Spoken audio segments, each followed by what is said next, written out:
આદિવાસી વિસ્તારોમાં ટ્રાન્સપોર્ટેશન સુવિધામાં વધારો કરવામાં આવ્યો છે। ગાંધીનગરથી નવીન એસટી બસોને લીલી ઝંડી આપવામાં આવી। CM Bhupendrabhai Patel, deputy CM Harshbhai સંઘવીએ ફ્લેગ ઓફ કર્યું। 139 નવીન એસટી બસો આદિજાતિ વિસ્તારમાં સેવામાં મુકાશે। બિરસા મુંડા જનજાતીય ગૌરવ પરિવહન સેવા હસ્તક આ બસોને સેવામાં મૂકવામાં આવી। આદિવાસી વિસ્તારના બોર્ડર વિલેજના ગામોને આનો લાભ મળવાનો છે। વલસાડથી લઈ સાબરકાંઠા બોર્ડરના ગામડાઓને પણ આ બસની સુવિધાનો લાભ મળશે।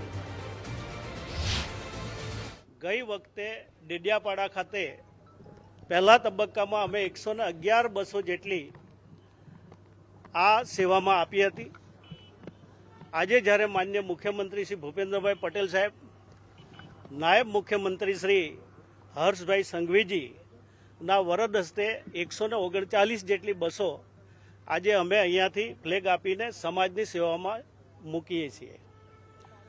વલસાડથી લઈને સાબરકાંઠા સુધીના તમામ જિલ્લાઓમાં જે બોર્ડર વિલેજીસ છે, દાખલા તરીકે વલસાડની અંદર 30 બસો છે, સાબરકાંઠાની અંદર 22 બસો છે, ડાંગ જેવા જિલ્લાની અંદર 12 બસો છે, તાપી જિલ્લાની અંદર 12 બસો છે। એ પ્રકારના તમામ જિલ્લાઓને આમાં આવરી